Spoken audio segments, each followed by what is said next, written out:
India गठबंधन की सबसे बड़ी ताकत और सबसे बड़ी कमजोरी एक तरीके से अगर देखा जाए तो कांग्रेस ही है। अगर कांग्रेस पार्टी मजबूत होती है तो इंडिया गठबंधन मजबूत होता है। नरेंद्र मोदी के खिलाफ बन रहा हर मोर्चा वो मजबूत होता है। और जहां जहां पर कांग्रेस गठबंधन में है, अगर कांग्रेस मजबूत होती है तो निश्चित तौर पर वहां पर बीजेपी को बड़ी आसानी से पटखनी दी जा सकती है।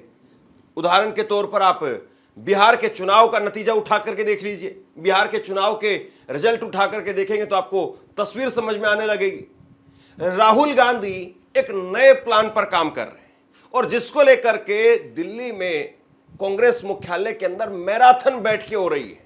कई कई घंटों की बैठकें हो रही हैं, 3 दौर की मीटिंगें हो चुकी हैं और राहुल गांधी एक नए प्लान पर काम कर रहे हैं। आपको याद होगा 1 महीने पहले मार्च में अभी राहुल गांधी गुजरात गए थे और गुजरात जाकर के राहुल गांधी ने कहा था कि हमारे पास में 2 तरीके के नेता हैं। एक वो नेता है जो जमीन से जुड़े हुए हैं, लोगों के साथ में रहते हैं, लोगों से कनेक्ट है उनका, और दूसरे वो नेता है जो है तो कांग्रेसी लेकिन मिले हुए हैं भाजपा के साथ। इसलिए उन नेताओं को बाहर करना है कि बाहर जाओ और बाहर जाकर के भाजपा के लिए काम करो, तब देखते हैं कि भाजपा तुमको कितना इनाम देती है। अब राहुल गांधी एक प्लान के तहत नीचे से कांग्रेस को मजबूत करना चाहते हैं, जड़ों को मजबूत करना चाहते हैं। और जाहिर सी बात है, कोई भी पेड़ चाहे कितना ही बड़ा क्यों ना हो, अगर उसकी जड़ें खोखली हो जाएं या जड़ों में ही मट्ठा डाल दिया गया है तो फिर वो पेड़ मुरझा जाता है, खत्म हो जाता है। और अगर जड़ों पर इलाज पहले शुरू कर दिया जाए, जड़ अगर मजबूत होने लग जाए तो फिर उसके बाद में अपने आप टहनियां हरी भरी दिखाई देने लगती है। और कांग्रेस की जड़ें हैं डीसीसी चीफ, यानी डिस्ट्रिक्ट कांग्रेस कमेटी चीफ, जिला अध्यक्ष। राहुल गांधी मल्लिकार्जुन खड़गे बाकायदा बैठकें ले रहे हैं और अभी तक 134 शहरी और ग्रामीण जिला अध्यक्षों के साथ में राहुल गांधी की अलग अलग बैठकें हुई है। उनको बुलवाया जा रहा है, उनसे पूछा जा रहा है कि कहां कमी है, किस तरीके से ठीक करना है। और टिकट का बंटवारा अब दिल्ली से नहीं बल्कि जिला अध्यक्षों की मर्जी से होगा। जिला अध्यक्ष बताएंगे कि उनके वहां पर कौन नेता मजबूत है, किस तरीके से किसको टिकट दिया जाना चाहिए, किसको आगे बढ़ाया जाना चाहिए, और कौन सा नेता वो लोगों के बीच में जा ही नहीं रहा है। तो एक तरीके से आरएसएस जो काम करती रही है अभी तक बीजेपी के लिए कि लोगों के बीच में जाना, लोगों के बीच में रहना। नरेंद्र मोदी, बीजेपी ने एक स्कीम, एक नया पद निकाला, पन्ना प्रमुख। तो अब राहुल गांधी कह रहे हैं कि हमारे पास में तो ऑलरेडी पहले से स्ट्रक्चर है, सिस्टम है, ढांचा है, उसको फिर से ठीक कीजिए, दुरुस्त कीजिए, उसको जिंदा कीजिए, उसको पावर दीजिए, उसको ताकत दीजिए, उसको पैसा दीजिए, उसको मजबूत करिए और उसका सीधा कनेक्ट बनाइए दिल्ली के साथ में। तो क्या वाकई कांग्रेस पार्टी का ये दाव, ये काम कर पाएगा? अगर बिहार के चुनाव को आप देखें, इस साल का चुनाव, इस साल का आखिरी का चुनाव है और यही एक तरीके से चुनाव जो है वो आगे की रास्ता वो भी तय करेगा। बिहार के चुनाव में अगर एनडीए को हराना है या नीतीश कुमार को हराना है तो जाहिर सी बात है वहां पर न केवल तेजस्वी यादव को काम करना पड़ेगा बल्कि कांग्रेस पार्टी को, राहुल गांधी को भी काम करना पड़ेगा। क्योंकि पिछली बार के चुनाव के नतीजे अगर उठा करके आप देखें तो कांग्रेस पार्टी अगर थोड़ा और अच्छा प्रदर्शन करती तो शायद नीतीश कुमार की स्थिति होती ही नहीं, नीतीश कुमार ये यहां तक पहुंच ही नहीं पाते।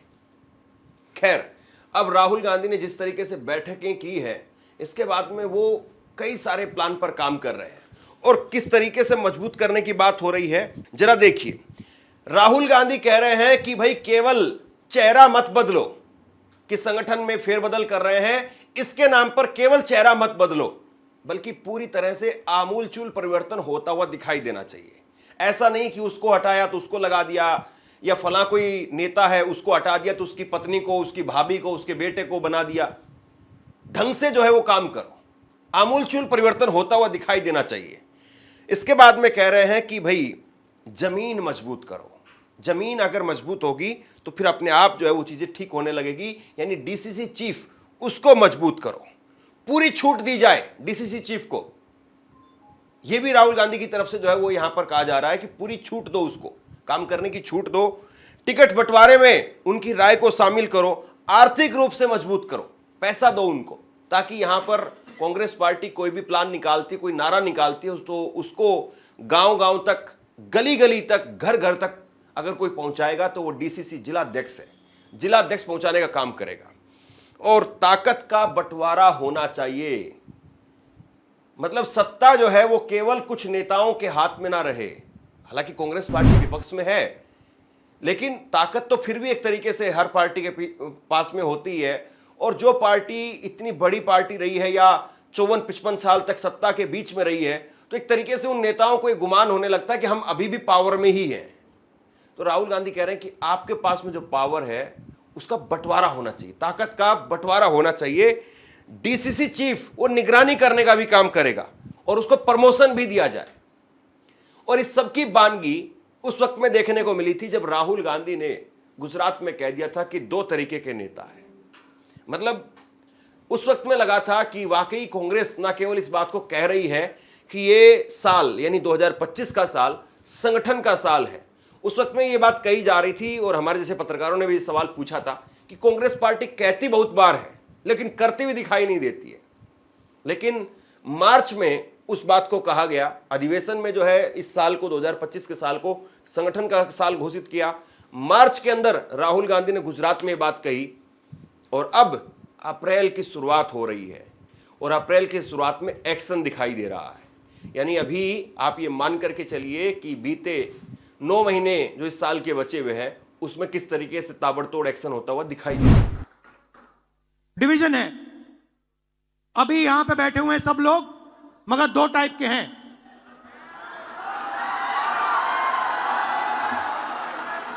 एक है जो जनता के साथ खड़ा है, जो जनता के लिए लड़ता है, जो जनता की इज्जत करता है और जिसके दिल में कांग्रेस पार्टी की विचारधारा है। और दूसरा है जो जनता से कटा हुआ है, दूर बैठता है, जनता की इज्जत नहीं करता है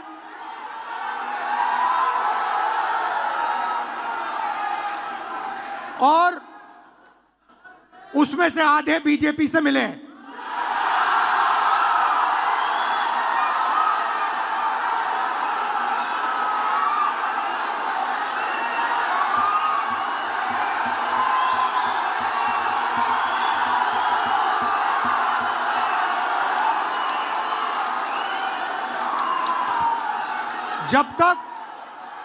जब तक हमने इन 2 को क्लियरली अलग नहीं किया, तब तक गुजरात की जनता हम में बिलीव नहीं कर सकती है।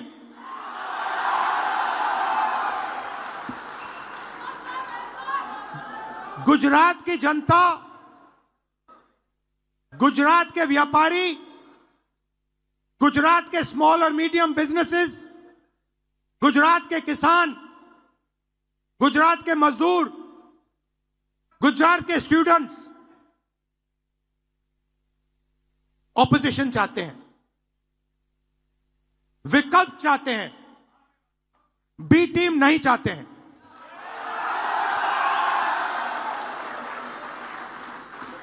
तो मेरी जिम्मेदारी, इससे पहले कांग्रेस में ऐसा एक लंबे अरसे तक देखा नहीं गया कि जिला अध्यक्षों की बैठक में राहुल गांधी बैठ रहे हो, गांधी परिवार जो है उसमें इंटरेस्ट दिखा रहा हो या कांग्रेस अध्यक्ष खुद बैठ रहे हो। हालांकि कांग्रेस अध्यक्ष भी एक लंबे वक्त तक गांधी परिवार के पास में ही रहा, ये जो पद था। लेकिन अब मल्लिकार्जुन खड़गे आने के बाद उन्होंने वाकई इस पर काम करना भी शुरू किया और अब बैठकें जो हो रही हैं उसमें मल्लिकार्जुन खड़गे भी नजर आते हैं, राहुल गांधी भी नजर आते हैं। पवन खेड़ा ने कहा कि अब हमने ताबड़तोड़ बैठकें की हैं, 7 राज्यों के जिला अध्यक्षों को हमने बुलाया। पिछले हफ्ते डीसीसीज की एक बैठक हुई थी, पहले चरण की बैठक थी। आज उसी श्रृंखला में दूसरे चरण की बैठक हुई, जिसमें महाराष्ट्र, मुंबई टेरिटोरियल कांग्रेस, रीजनल कांग्रेस, गुजरात, मध्य प्रदेश, छत्तीसगढ़, दिल्ली, राजस्थान, पंजाब और चंडीगढ़, तो 7 राज्य और एक रीजनल कांग्रेस कमेटी और एक टेरिटोरियल कांग्रेस कमेटी के जिलाध्यक्षों ने भाग लिया। इन तमाम राज्यों के पीसीसी के अध्यक्षों ने भी भाग लिया और प्रभारी महासचिव और इंचार्जेस ने भी भाग लिया। इस बैठक में 6 प्रेजेंटेशंस हुई, मीडिया विभाग की तरफ से हुई, सोशल मीडिया की तरफ से हुई, जो कांग्रेस की प्रॉपर्टीज़ हैं उसकी प्रेजेंटेशन विजेंद्र सिंगला जी ने की, सेंथिल जी ने संगठन की संरचना पर और ट्रेनिंग पर प्रेजेंटेशन दी। अजय माकन जी खुद नहीं थे लेकिन उनकी प्रेजेंटेशन भी यहाँ दिखाई गई। सुप्रिया श्रीनेत जी ने सोशल मीडिया पर प्रेजेंटेशन दी और मैंने मीडिया पर प्रेजेंटेशन दी। इस बैठक में श्री राहुल गांधी, श्री मल्लिकार्जुन खड़गे, श्री केसी वेणुगोपाल जी सब ने हर राज्य के 1 या 2 प्रतिनिधियों को सुना, चर्चा की, उनके सुझाव लिए, उनके सवालों के उत्तर भी दिए और संगठन को जिला स्तर पे कैसे मजबूती प्रदान करें इस बारे में बहुत सशक्त सुझाव भी आए। उसके बाद खड़गे साहब ने और राहुल जी ने और वेणुगोपाल जी ने संबोधित भी किया।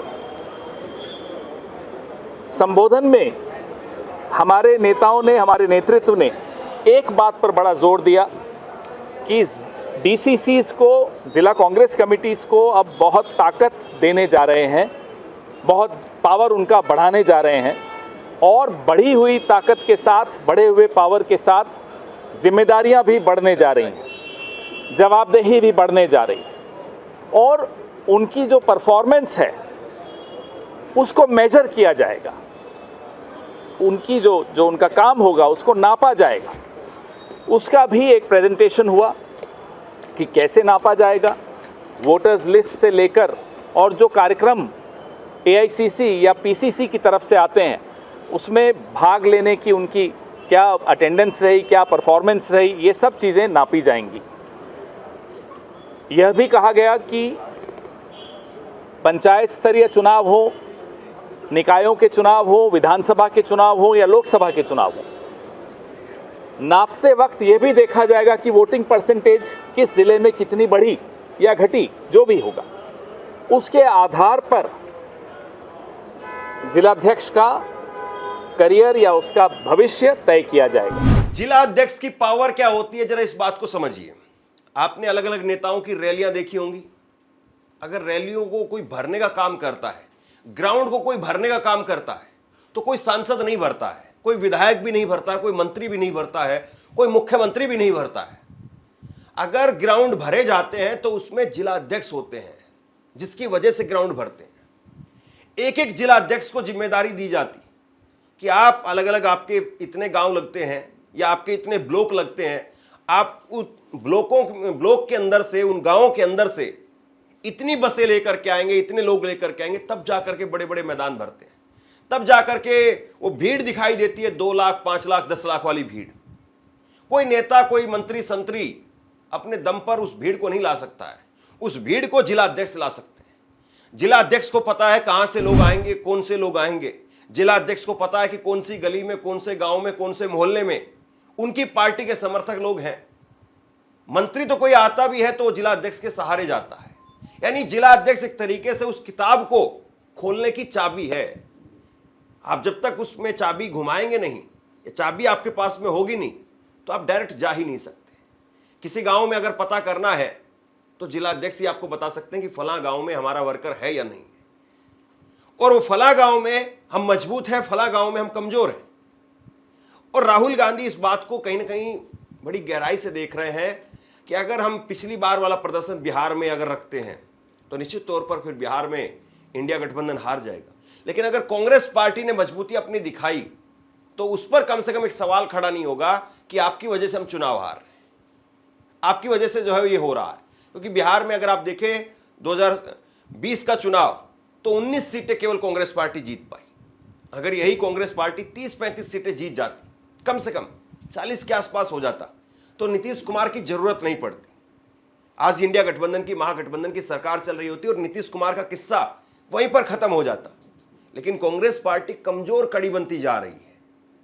हाँ, ये सही है कि अब अगर दिल्ली चुनाव के नतीजे उठा करके देखें तो राहुल गांधी को कहीं ना कहीं कन्विंस किया गया, जिसमें पंजाब के नेता थे, जिसमें गुजरात के नेता थे, जिसमें दिल्ली के नेता थे। उन्होंने कहा कि जब तक हम अपनी मजबूती से लड़ाई नहीं लड़ेंगे तब तक कुछ नहीं हो सकता है, और हम कब तक इस बात को लेकर के खुश रहेंगे कि चलिए कोई भी है वो बीजेपी को हरा रहा है तो हम पीछे हट जाते हैं। बीजेपी को अगर कोई हरा रहा है उस बात से अगर हम खुश होते चले गए तो हमारी पार्टी हारती चली जाएगी, हमारा जो वोटर है वो खत्म होता चला जाएगा।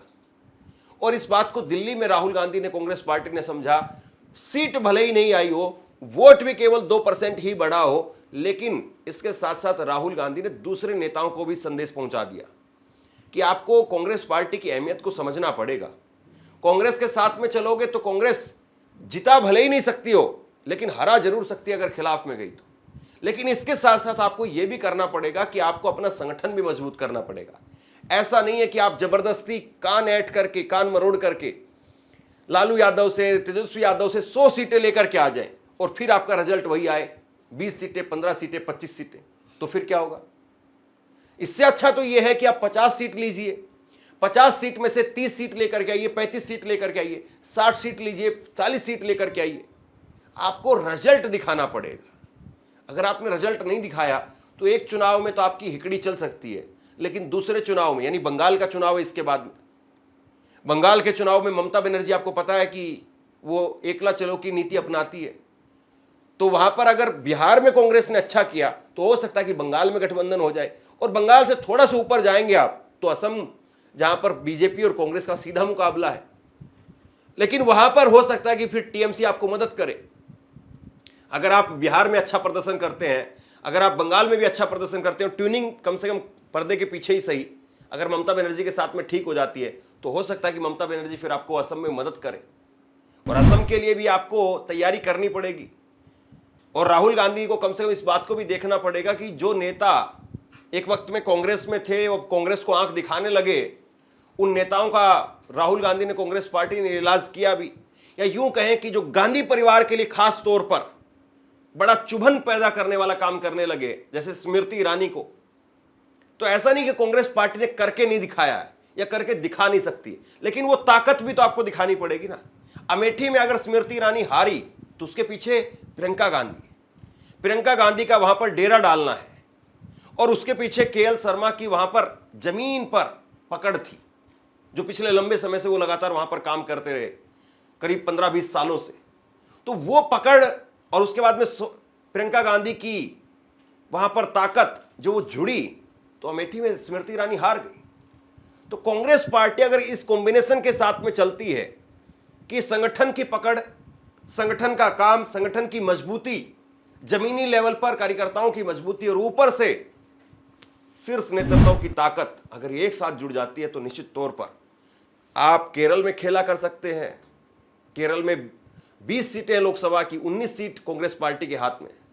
आप असम में डायरेक्ट, जहां पर कांग्रेस के साथ में लड़ाई है बीजेपी की, वहां पर आप खेला कर सकते हैं। और इसके बाद में 2027 में चुनाव आएगा, बड़े चुनाव है, 2 बड़े चुनाव। गुजरात का चुनाव, जहां पर सीधे तौर पर कांग्रेस और बीजेपी के बीच में लड़ाई है। हालांकि पिछली बार आम आदमी पार्टी ने वहां पर एंट्री मारी थी और कांग्रेस का खेल खराब कर दिया था, लेकिन दिल्ली चुनाव के बाद में अब आम आदमी पार्टी की वहां पर क्या हैसियत बची है या नहीं बची है, इस बात को भी देखना पड़ेगा। और उस वक्त में पंजाब में चुनाव में भी बहुत कुछ साफ हो जाएगा।